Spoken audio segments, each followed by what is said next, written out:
Hi, this is Harp, the founder and chairman of CISA and the host of the CISA podcast show. I got another great episode here with another well-known legend in the ICS cybersecurity space. I'm trying to collect as many of these pioneers as I can, and this is another great person to have on the show. Patrick Miller, currently the chief executive officer of Ampere Industrial Security, but also many other things. He's certainly a technologist. He is a father. He's a chef.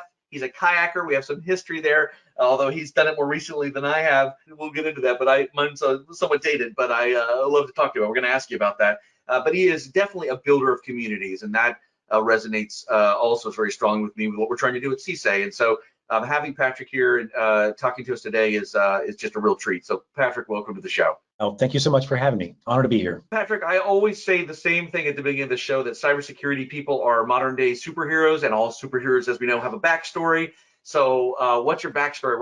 Where do you come from? Well, I wasn't bitten by a spider or anything like that, but yeah, backstory. I think you were dipped in some sort of vat of industrial goop, and that's what how you became you. But okay. Backstory, it's an interesting and long path. I didn't start out this way, but most of us I've talked to in our field, we didn't usually start out as cybersecurity people. We just kind of ended up where we are now. Yeah, but I mean, I started out, I grew up in Oklahoma as a farm kid, and then went from there. And I think I've seen the musical based on Oklahoma, so I know a lot about your upbringing, right? And is that fair? Or it's no? windy. Right. Yeah. No, it's windy. The weather's terrible. That kind of thing. It's tall to Well, awesome. I'm excited to sort of unpack your journey, and it's got a theme in it that is part of my journey, the entrepreneurship pieces of it, starting companies. Not every guest, there's obviously some amazing practitioners in the space that have been at companies and doing very important pieces of this puzzle. But yours has got some entrepreneurship in it. I'm always curious in the very early, any kind of early entrepreneurship experience or technology experience, or job, that people sometimes have. I had a guest on recently who said, yeah, my uncle had an industrial factory and I was like working with industrial equipment when I was 14. So what's that primordial ooze phase of your life? Any of those themes present that early? Yeah, I think both my parents, they divorced when I was young, but both of them had their own kind of entrepreneurial spirit. Like they had their own companies and that kind of thing. So I kind of grew up with it. It's in the blood. That's what I saw when I was growing up, and it seemed just natural gravity. Yeah. Any sort of what was kind of your first work, things you did to make it? I guess like first paid job was like bucking hay on a farm. But other than that, like my dad had he came out of the military in comm, and of course was with AT&T because it was like where all ex-military comm folks went. And then AT&T got broken up, and he started his own phone company. Right? It's everything from long distance to LEC, various different services. So I kind of grew up with that, and I was, the small. I had little hands, and I could put a flashlight in my teeth and crawl down this dank, dusty hole with asbestos and other things and run a wire. So that was like the first job, that was in this space anyway. Yeah. That was super. I love it. I mean, you said you were working with hay. I was mowing lawns, so yeah. Okay, well that's great. So and where does technology come into your life, or in a formal way or informal way early on, or is schooling, what do you go to pursue in schooling? Yeah, it was I guess, official schooling. My dad did fairly well and got me like the first video games, like when Pong came out. I was one of the first kids on the block to have Pong. And I got various different computing platforms as they came out. So I was lucky enough to get the technology as it came out in the early days. I had, cut my teeth on a Commodore and all that good stuff. Commodore 64, right? I had the modem. Yeah. Wrote my first programs in ASCII and actually did punch cards, and I remember the teletype machines and all this good stuff. So since I was around the technology, it was just kind of a natural gravity because we had a telecom company, so I was around it all. Yeah, no, that's a huge imprint early in your life. Now I'm about to probably get jealous. I had a 300 baud modem. Did you have one of these 1200 or 2400 baud modems? I remember the 300 baud, but yes, I did have the 1200 baud. The early ones when they had 1200 bauds came out with a coupler. That was awesome. Yeah. Yeah, I did not get to upgrade to that. I had the 300 baud modem. And downloading a game from a bulletin board was an overnight project. Yeah, a multi-day project because somebody would inadvertently lift up a phone, you know. Yeah. Yeah, exactly. Yeah. Okay, well, so talk about school. What did you pursue with the sort of, what was in your mind at the time? Yeah, classic stuff. Nobody wants to do what their parents did when they're at that age, right? They don't realize the value in what they're getting at that rebellious young age. So I was fascinated with biology. So like actual schooling is field and microbiology with a focus more on botany. I tried some of the field work with the zoology and other sciences, and honestly, running around at midnight with a headlamp on and bleeding animals in the field to look at their insides was not something that I was really interested in. The geologists would all go out and come back with like 70 to 100-pound bags of rocks, and I thought, okay, that's lame. Though it's fantastic science, at the time I was like, I wanted something a little different. I got into the other sides basically because it was I could spend more time working on it and less time like hucking around trying to get my science done. So I spent a lot of time in the lab, and then like I say, I got through all the way up to like 124 hours in college before I actually dropped out. Didn't finish.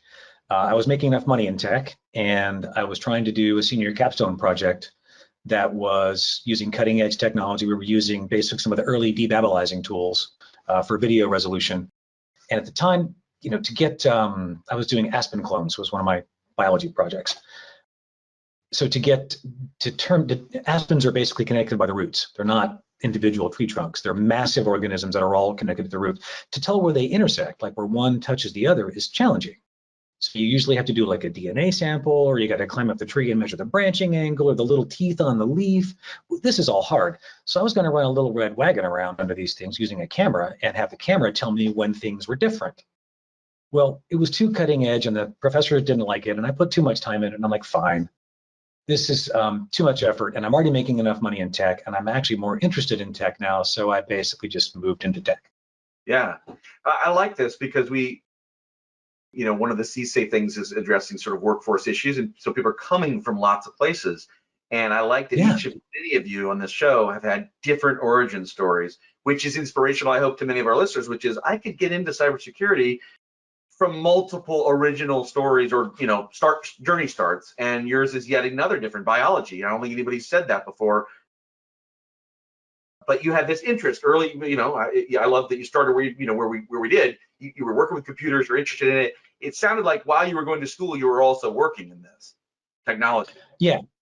Oh yeah, I was working with technology. Of course, like waiting tables and other little odd jobs here and there. Yeah, but I grew up in the outdoors, so I that's where my biology background was. Like, I love the outdoors. I also like tech. Made good money, and it was easy for me because it just came natural. And the other path, the academic path, looked like it wasn't going to make as much money, and there were a lot of other stumbling blocks in the way there. So, and I'm glad that you do this because I'm just to give you some credit for what you're doing. Giving some of these origin stories for a lot of the security professionals out there. Everything that you do leading up to when you decide to become a security professional will help you be a better security professional. I never would have thought that biology could help me, but it's helped me understand compartmentalization and system concepts, inoculants and viruses in different ways. So it's helped me tremendously, and I wouldn't give it up for the world. So whatever your background is, it will help you do what you do as a security pro. I love you shared that. I'm always looking for these sort of gold nuggets, and I think that's your first one for the day. It's you bring all this stuff forward, and the security force of the future is going to be a fusion of people, right, from different backgrounds and different perspectives, and that's how we're going to solve a multi-dimensional problem, right? Is going to be bringing those things together, building bridges between different constituents, communities, whatever you want to call it. So I love that. That's great. Interdisciplinary background to make a better security team, without question. That's great. So if you're listening and you have a history degree like me or a biology degree like Patrick, you too can be in the cybersecurity industry. For me, it's a lot of biology schooling to a degree. So I'm reviewing sort of your early years, and I see field service engineer, information technology consultant, information technology director, information security consultant. This is Portland General Electric. So prior to 2000, is security intersected with you, or is it's all still technology based, and that's when security comes in, or not? Yeah, security wasn't a thing back then. I mean, I'm training. of course, right. I mean, formally, right, it wasn't like a job title.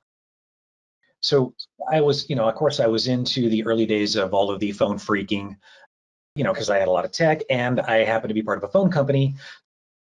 We would go in, back then, phone systems were these big, back then they were KSUs, which is a key service unit, and it's electromechanical. It's about the size of a refrigerator, and that's how you actually switched the phone systems on a floor or, in multiple floors for a building. We replaced all those with a digital service unit or a DSU, and it was like the size of a, maybe like the paper towel dispenser, in the bathroom. It's this little box in comparison. So as we transformed to that, these new technologies were, very expensive when they first came out. Everybody wanted these new digital systems that were easier to maintain, much easier to program. So when you, buy an office building or buy a floor of a building or whatever, if it came with that phone system, that was the bonus, right? You got this extra cherry on top. Well, half the time, or more than half the time, they would get this phone system, but it was programmed for the previous tenant. So my first, I guess, quote unquote, hacking job was, with permission, of course, to go break into the phone system and give them access to it so we could reprogram it. That's kind of how I got into the, I guess, hacking space. And of course, that was interesting. So I learned more and more about that and everything from hardware, removing jumpers and other passwords and, flashing memory and these kinds of things. So I did a lot of that early on. And then just kind of when you move from there, fast forward into things like data centers, early data centers, and they would have these very expensive servers, and in some cases it was the same thing. They would buy this equipment, they wouldn't have access. Could you get into it for us? Or it was the reverse. We stood everything up and now we don't know why it's not working. And you'd find out, oh, that's because you're, basically you've been hacked and you've got a bunch of, pirate wares and porn and things on your server now. And, back then you would only contact the FBI or anything. You just kind of tried to rebuild what you could for them and get them back in service, It wasn't, wasn't any formal training. You just learned on the job back then. Yeah, and so this is all IT based. There's not yet industrial. I'm going to ask you where that sort of intersects eventually. It's IT based. Then it's IT based cybersecurity. And you've got at Portland General Electric, your title has security in it for I think the first time in your career. Is that where you're like, security is what I'm doing? Yeah, at that point I decided to basically do that path. It was new, it was interesting. There wasn't a lot of people. It was a great idea for specialization, because in early days it was like you could do database, you could do web, there wasn't we have a much more rich spectrum in terms of specialization now than we did back then. It was pretty limited. And databases were interesting, but they weren't that interesting. And standard sysadmin stuff, it was interesting, but it wasn't that interesting. And security, since I'd already done some of that stuff and I'd figured out what the bad guys could do and how to stop most of those things, I thought, this is a great specialization. So why not? And you never look back, right? I mean, this is 22 years ago. Security is part of your life from that day forward. Yeah. Now it's part of the fabric. Yeah. I'm familiar with some of the milestones in your professional journey. Other ones we talked about today before we started, and we could spend a whole bunch of time on just even some of those layers. Talk a little bit about where industrial cybersecurity comes into it. What's that first nexus? Yeah, interesting intersection of my biology background and my love of technology. I went to work for when I moved to Oregon, I went to work for a very large nursery operation. So basically wholesale plants and retail plants. Because I had a background in biology, it was very easy for me to manage like a horticulture operation. So I got a job as basically what was known as a propagation manager. I made baby plants. That was about it. I've made lots and lots and lots of baby plants from various means, whether it was through seed or through, cuttings and grafts and those kind of things. So I had a pretty good background there. And at the time, I had this massive, giant area of land with all these greenhouses that I'm trying to maximize the output. And I use technology to maximize the output. So I cut my teeth on SCADA, and it was really in the horticultural and agricultural SCADA environment at the time. But it was everything from solar sensing, soil temperature, and water sensing, how to manage fan speeds and how much air could move out of a room during certain windows, ventilation, solar quality? Do I need to shade certain plants at certain times of day based on what they need? Heating mats in the flooring to make sure that the temperatures are right for certain plants when they're growing. So all these different things, and it was either do it manually or automate it. And I basically went to the owner and I was like, I can do these things if you want me to try them. And he was like, that sounds fantastic. Do all those things. So I learned how to do all those things and kind of learned on the job a bunch of different, different ladder logic and SCADA programming, how to take, different elements and talk to a SCADA master and ultimately look for an overall kind of environmental management system for the entire. So it's kind of like early building management systems where they are now. They're a lot more sophisticated than the stuff I, kind of glued together back then. But that was, my first kind of small environment of managing an entire area with multiple different things, using different protocols and technologies, and fell in love with the industrial stuff. And at that stage, security is not part of that consideration. Right? It was really about all that, bringing that efficiency. It was the output. It was the reason to apply or put some of that technology in place. Were the business reasons and the efficiency reasons. Security wasn't probably part of the discussion, was it? Well, it wasn't part of the discussion. I built it in because I didn't want anybody else messing with my stuff. And since I had a background in it, I added that in as the win, but it was more for, for availability and reliability for my equipment, I think that right there, it's interesting. I ask that question a lot of times, and usually the answer is no, but it's your formative early years. I think the bulletin boards and the stuff going on in telecom very, very early on, which we could go off on all that whole subject, phone phreaking and things. Right. There were misuse cases well known way back then in the 80s.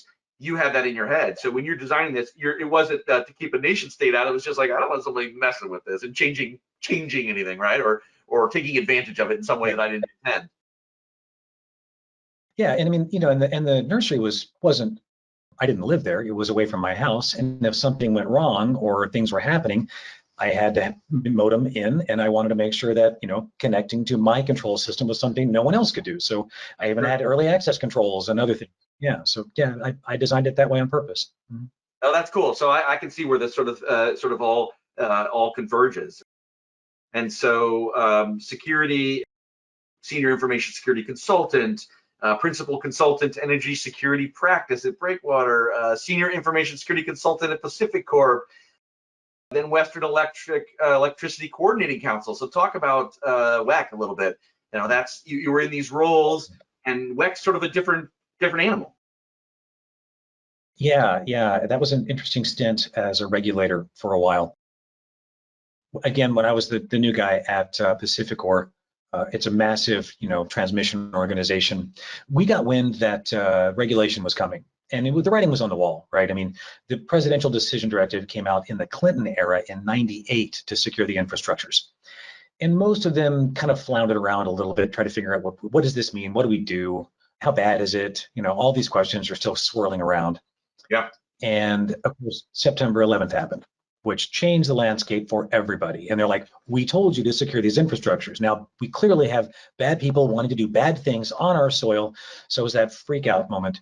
And we got wind from, we're a very large transmission company. Of course, the Olympics were happening in our territory at the time as well. And we have other stories about that. But when we saw the writing on the wall, we knew these conversations were happening. There was what was known as the Critical Infrastructure Protection Advisory Group, and there's the big utilities were invited to participate in this because of our obvious coverage and service territory and importance to the nation in various ways. So being the new guy, I got stuck on, hey, go figure out what this regulation is and figure out how to minimize the impact to us. That was pretty much my mission, right? And I understand why. I mean, there's enough regulation going on in lots of different areas, and they're trying to do what they do. So I went and joined these early discussions and committees, and then helped actually draft the first iterations of what was going to become the NERC CIP standards, and then later on even some drafting into the actual CIP standards in their earlier versions.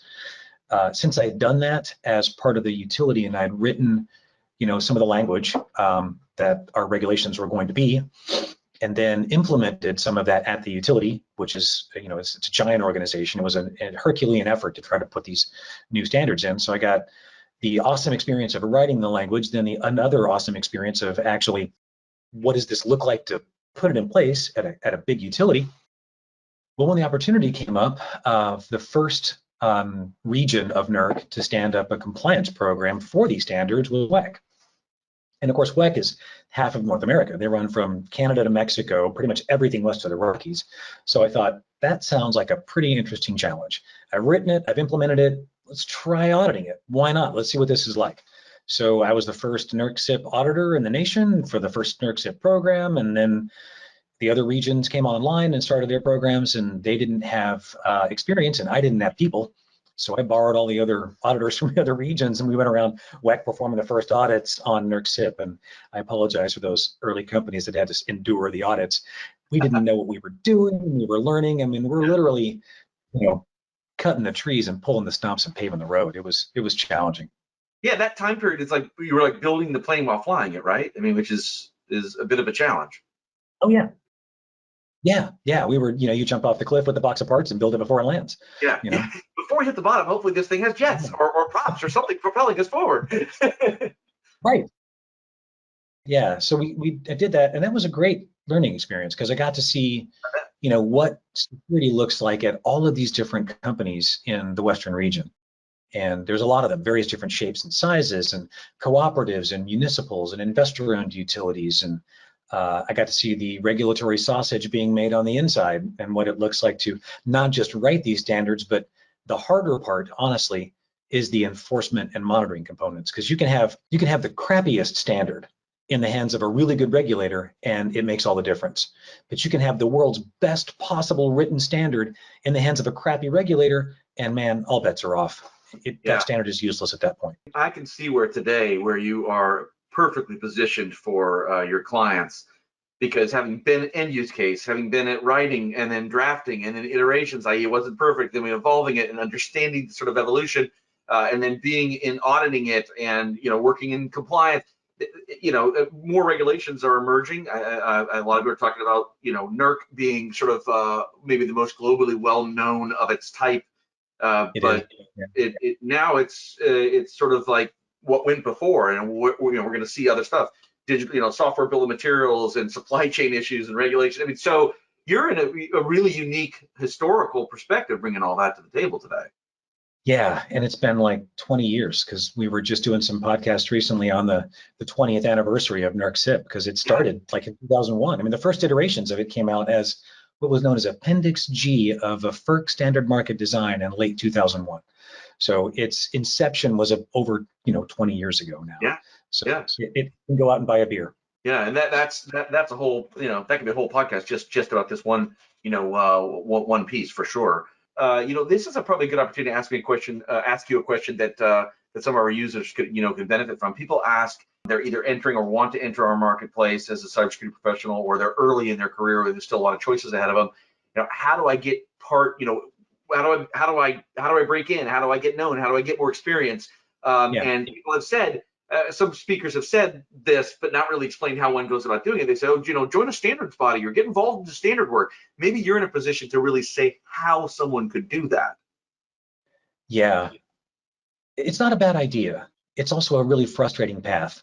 I mean, to be honest, it's not for everyone. And if you like details and you don't mind arguing about details ad nauseum for months on end, then the standards body is right for you. And it's not that that's a bad thing. We need that, right? We need to actually have those arguments and figure out what those words mean, what the meaning of is.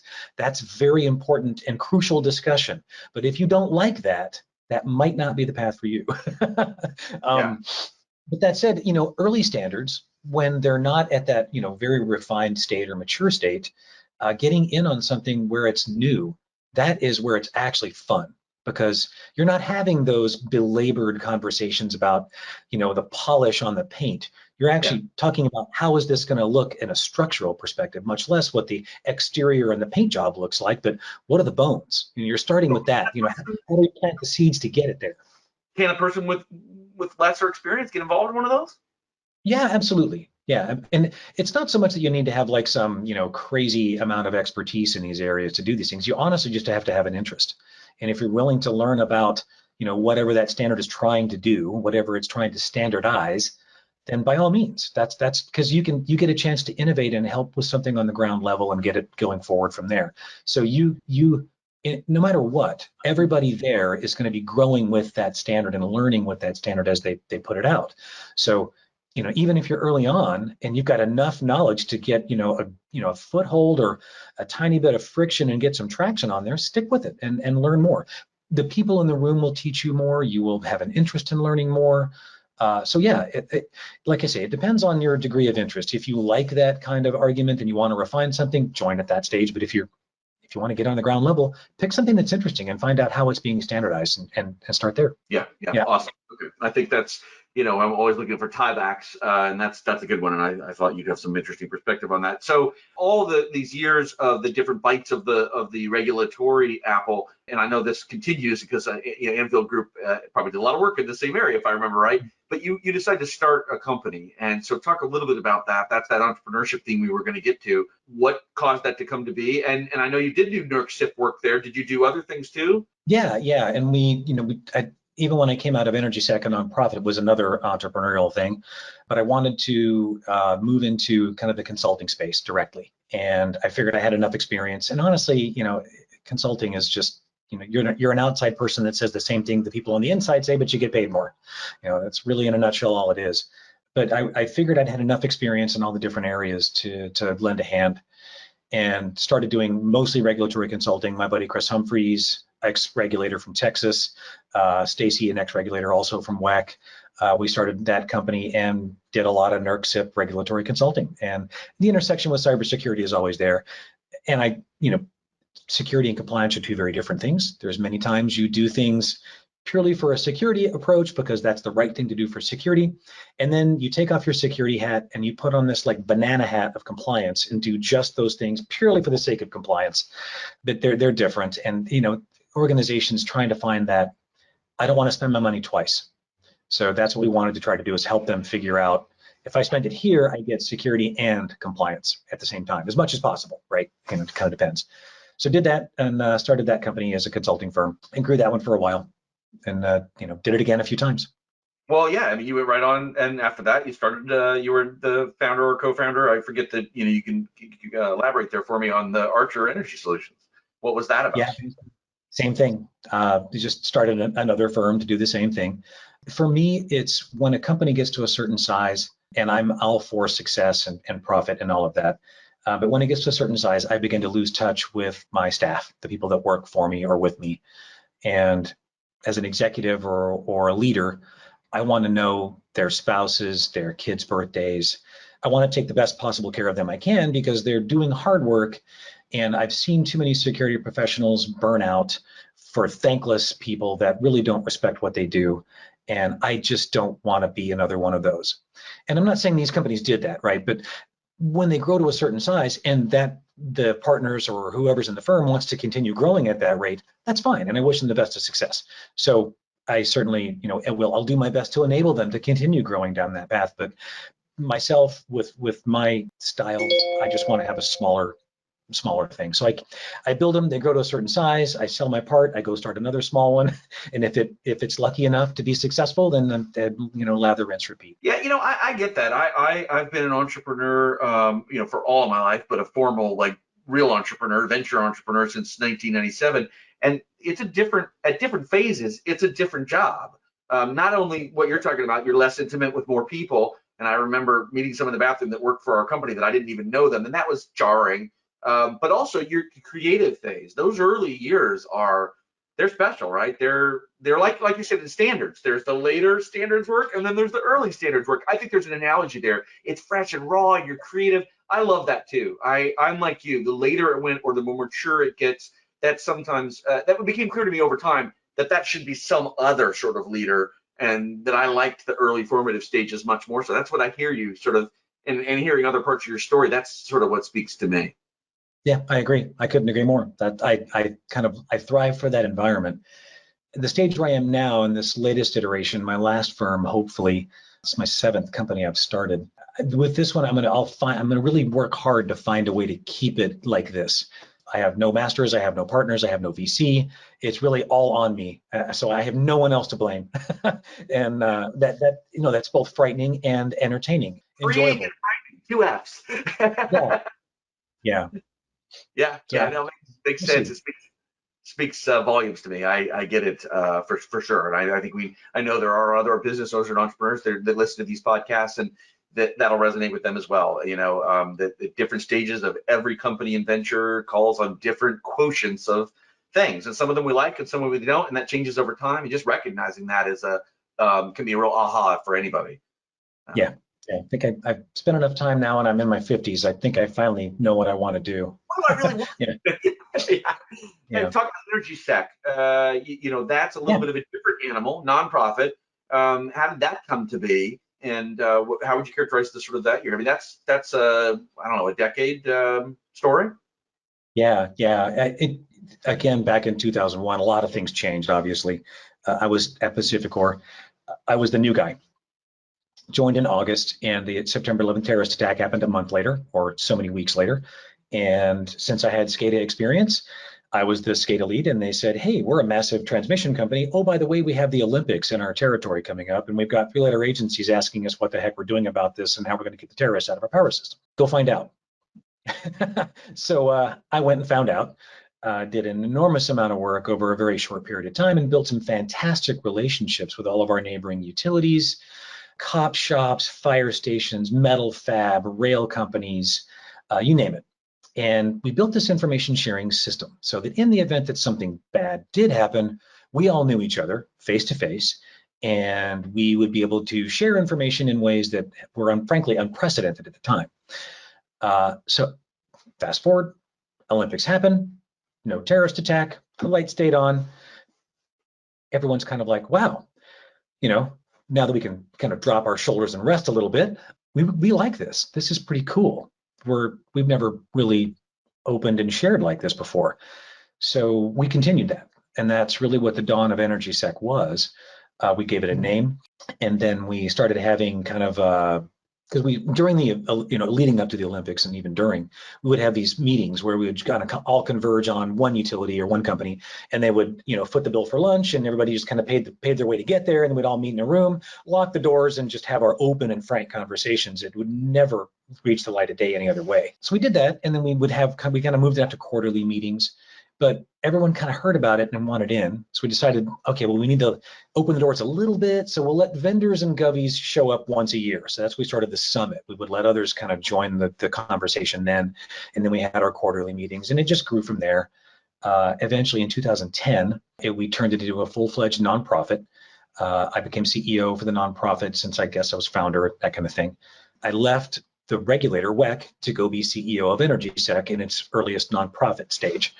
Fast forward, we went for a grant with the Department of Energy to stand up the National Electric Sector Cybersecurity Organization, and ran that for a while as EnergySec. And honestly, the nonprofit at that point had legs under it. It was operational. It had plenty of machinery. It was partnered with DOE, and I wanted to do something different. The same theme coming up. It was created already. Yeah. It had legs. It was machinery, and it had a bunch of government ties that weren't entrepreneurial. Frankly, quite the opposite of entrepreneurial. It was very rigid and slow-moving and challenging in a lot of ways. I mean, DOE is fantastic for many things they do, but they are not entrepreneurial. We'll just put that. That's really not what they're known for. Lots of other great things. So yeah, I handed that over and left the nonprofit and got into consulting. So, but EnergySec has still done great things. It's now basically kind of a quasi-university. They do lots of training, workforce development, information sharing, and it's a great nonprofit and does good stuff. So glad to see it got off on its feet, and it's still doing great things. Yeah, that's super. I mean, I think for any of us, that's part of the legacy is did I help create something, and is it still alive? It's still useful today. And if it is 10, 20, 30 years later, that's a validation. That's probably a better validation than any other one. It lives. Yeah, still alive, still going, still kicking. Yeah. That's super. And then and you're now a year plus into your latest venture, Ampere. And I think before we wrap up, I have a few more questions I want to ask you. Just overall questions. What's your vision for Ampere? Well, it's a small boutique firm. That's really kind of what I want to keep it as much as I possibly can. Yeah. I mean, I certainly wish for great success, but I love the fact that it's nice, small boutique firm, just rock stars. I don't have a B team. I don't have anything else. I call them smoke jumpers, and my pitch for when I bring them on is, I'm going to fly you over a raging inferno.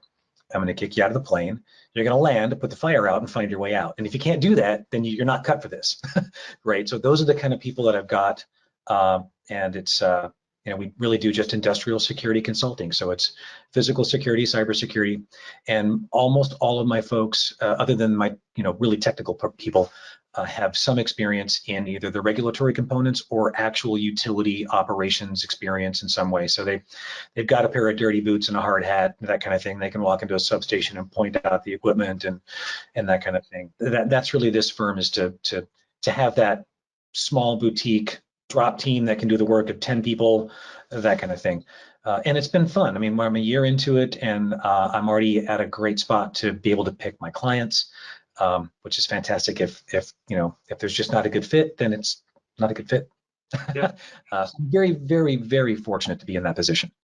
Yeah, that's awesome. So as we sort of wrap things up, what if you were sitting down to young Patrick Miller 20, 30 years ago, what advice would you give him based on all that context and history? Great question. I would tell my earlier self to get into public speaking sooner, because it's opened up so many more doors, and I've made so many more connections, and it's gotten me free trips to conferences, and I've seen the world. People eventually, they may not, I don't have a speaker fee. So I'm really big about that. And I've had many other paid speakers tell me, I can't believe you don't have a speaker's fee. You pay my way. I feel like it's giving back, and it should be done. As long as they cover my airfare and hotel and stuff, just get me there. I'm happy to participate, because I need to give back to the community. I have an amazing position where I am now, and I'm extremely fortunate, and I just want to put back into the community. So getting into that earlier would put me in an even better position at an earlier time, because it made so many good connections. I think that's another gold nugget, and that's that idea of go out and get some. Could be joining Toastmasters. Could be last. How would I actually start? It isn't headlining a conference as a keynote speaker, right? You don't start there, but you can start. I spoke early on to any university entrepreneur group about entrepreneurship that would have me.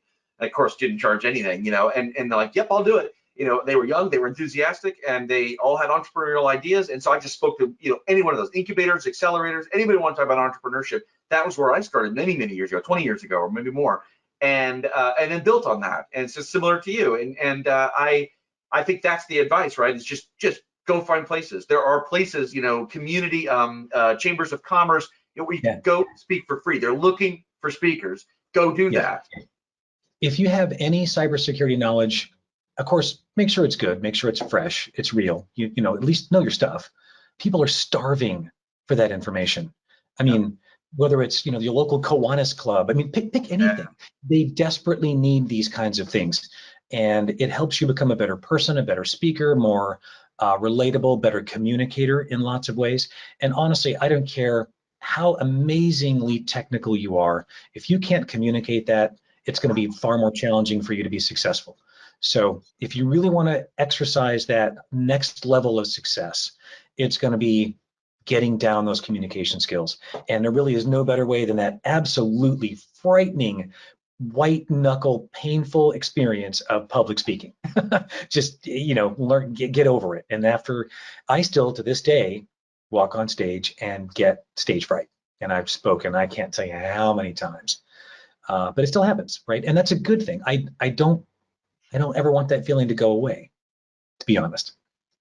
I think was rock solid advice, which is it doesn't just build towards a future speaker role, it affects all dimensions. And we know we have a huge shortage of properly trained security people and security leaders, and there's been people promoted to leadership who don't have the communication skills, and they quickly find some frustrating friction with CIOs, CISOs, and boards, because you have to be able to speak in a certain way. And you may be a brilliant technologist, but if you don't have that communication, it's not just about speaking, communication, I think is the word you used, that's crucial. And that is, if there's one thing somebody walk away from this podcast session with you, I think that's a big one, is figure out a way to get more and more mastery around communication. Yeah, it is absolutely key. And what I did like about the public speaking angle, I think, is the sweet spot for learning is you're going to speak to all different types of people, and they're going to give you, in some cases, unsolicited feedback that you probably don't want to hear. Now, the next piece is be open to that feedback and understand where they're coming from and why. And they may be absolutely wrong.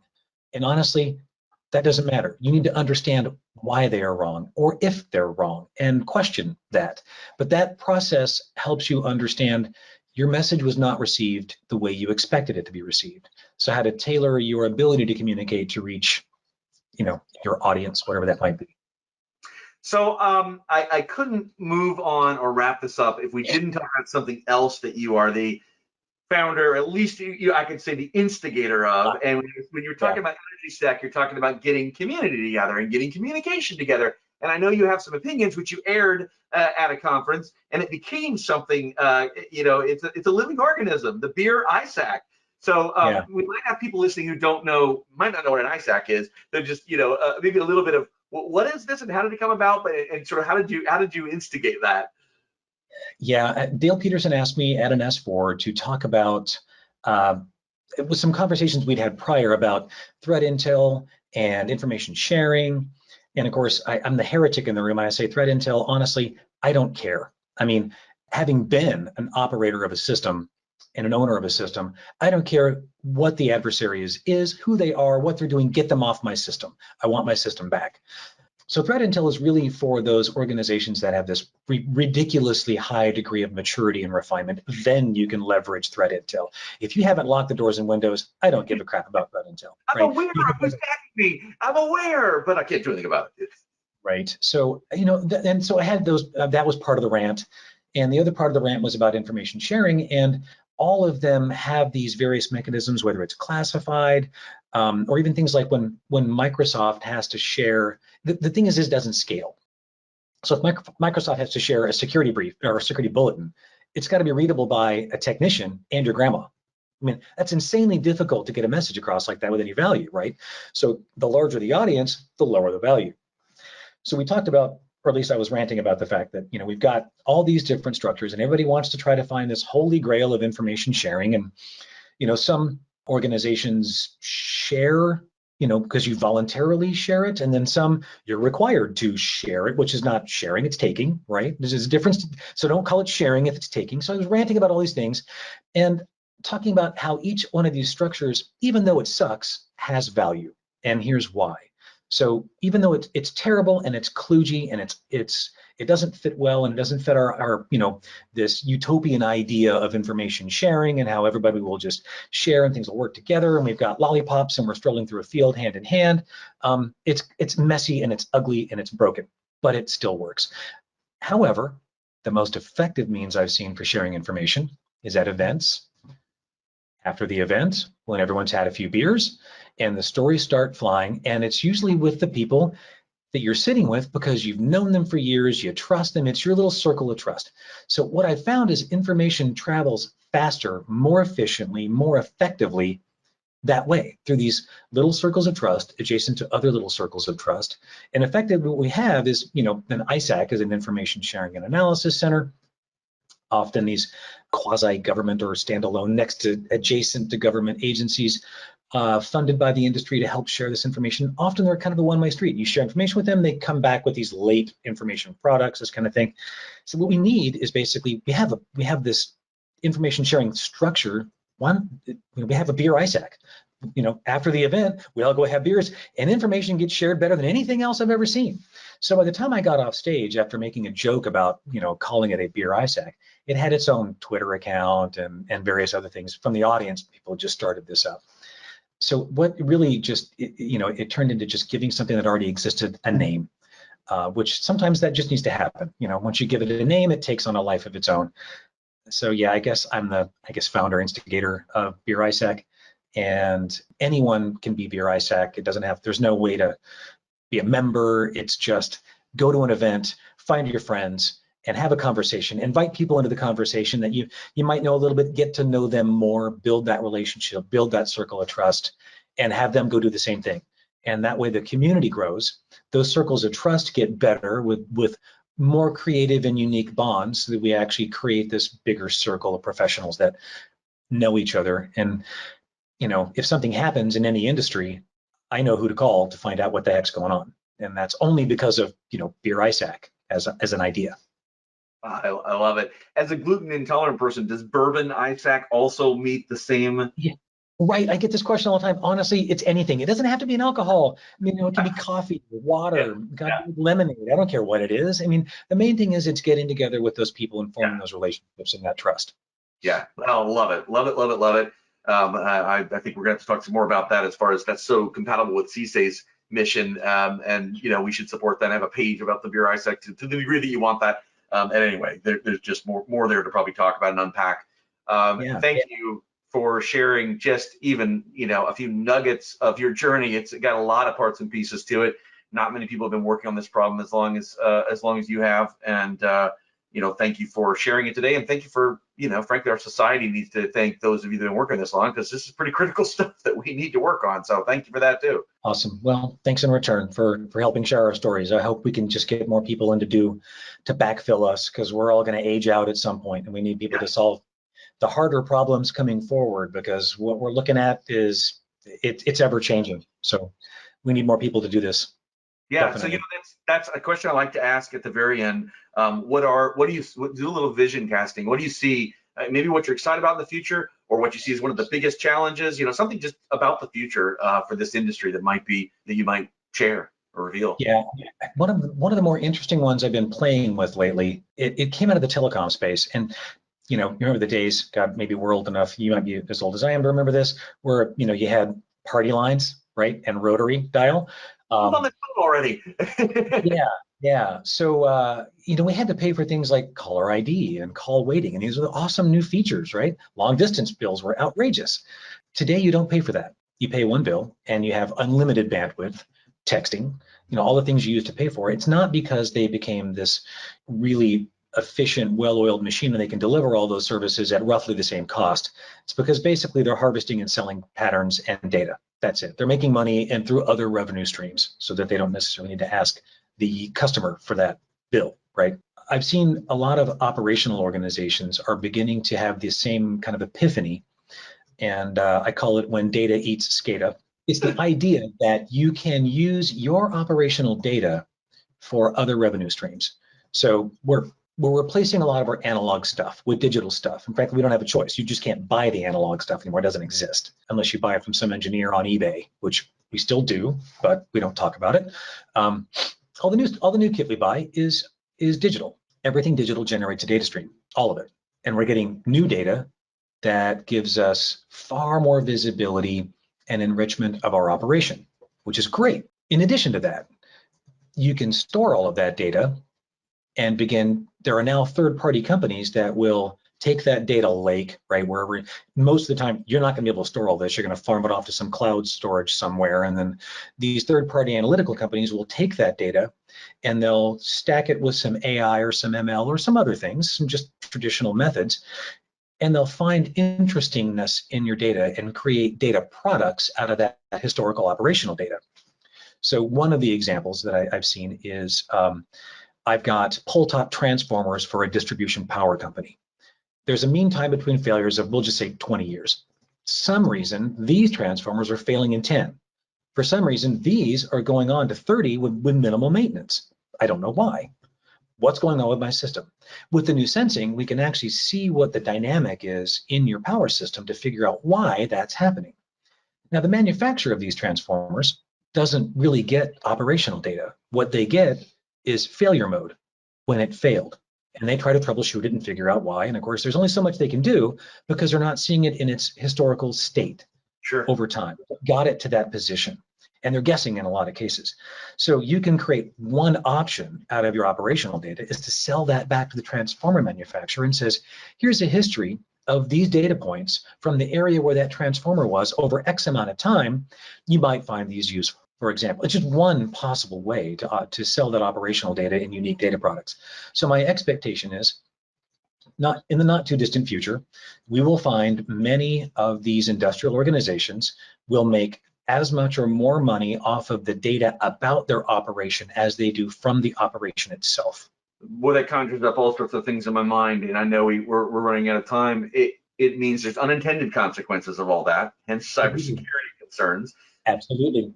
You've shifted the picture. The risk picture moves out to the data as well, because if your revenue stream is also that data, you have a completely different model as well. Yeah. So your security landscape shifts and opens up because you don't lose what you had from your original security needs and issues, but you now have a bunch of new ones that are very different. The frontier just moved out or whatever. It's not, we're not trying to solve the same problem. The space, the scape is much bigger. And it will be driven by, I mean, I'm a believer in, that's a new example I hadn't thought of, but there's other analogs. Those will drive. I mean, that's why we're evolving. There's reasons for it. And so, saying, oh, what was us? Let's not do that. And the Luddite approach of let's disconnect, let's have air gaps, sorry, the genie's out of the bottle. There's too much to gain. Yeah. Not going to happen. How do we secure it? And how do we maybe design security to begin with, maybe before we, earlier in the architecture, earlier in the design, that's maybe where we can make some progress, right? But it's not if, it's not whether, it's like how, right? And that's an interesting use case you're bringing up. And the other thing that popped to mind was mathematicians and quants and people who would not necessarily have had a career in cybersecurity. They've got definitely an emerging career in cybersecurity. Yes, and interesting problems arise. Just one that I've thought of: if an organization is making some profound amount of revenue off of this process, if a competitor were able to basically, through various means, and this can even be through operational means, essentially poison their data, affecting the equipment in the field in ways that are not cyber, but physical effect to generate the data, to poison the data stream in the early onset that gets multiplied later on. So there are all these really interesting aspects to where you can go with this from a security perspective. So it is really a green of interestingness for me. And that's if I had something new that I'm playing with, that's my fun space right now. I love it. I love it. Thank you for that. That's a cool thing that has not come up before. Well, I always like to end the show, Patrick, with what is called the Povo Questionnaire. I have borrowed it from a show, the Inside the Actor Studio, which I think may still be running, but it ran for many, many decades with the same host, James Lipton, who was the dean of an acting school in New York, and he introduced sort of all the famous actors and actresses for decades. He interviewed them on the stage at the school, and then he ended the show with the Povo Questionnaire, which he borrowed from a French show before that. So this might have a 50-year legacy. It is word for word the same questions, as best as I know, and when I did my research. And so I liked that show, and I love to end the show with that. If you're ready, I will ask you the ending questionnaire. Yeah, I've been in front of many different firing squads. Hit me. All right. What is your favorite word? Spatula. What is your least favorite word? Moist. What turns you on, either creatively, spiritually, or emotionally? Kayaking. What turns you off? Mean people. Yeah, intentionally malicious people. What is your favorite curse word? Fuck. It really conveys a message. You don't misunderstand that one. It can be used in so many different ways as well. It's malleable. What sound or noise do you love? Oh, food in the pan. What sound or noise do you hate? That's a tough one. I don't know. Maybe like loud traffic, probably, because I travel a lot and it makes it hard to sleep. Yeah. What profession other than your own would you like to attempt? I did have a great time doing horticulture. Yeah, I could probably do that. I could be a farmer. And what profession would you not like to do? Oh, there's a whole bunch of them. A lot of stuff. There's a bunch of jobs I don't want. I don't know if there's any one particular that comes to mind, but yeah, there's a lot of them I don't want to do. I think I'd hate to be like PR or maybe an attorney. If heaven exists, what would you like to hear God say when you arrive at the pearly gates? Here's your paddle. All right, Patrick Miller, Chief Executive Officer and founder of Ampere Industrial Security, longtime pioneer in this cybersecurity for industrial control system space, instructor, speaker, author, auditor. I mean, you name it, you've done it and or are still doing it. Thank you for all your years of service, and thank you for being on our show today. Oh, sincere thanks for having me, and thank you for what you're doing to get more people into our field and help people like me, because honestly, I only get to see farther by standing on the shoulders of giants, so give me more giants. All right, awesome. Stay safe, be well. I'll see you at S4 in a month. I'll see you soon.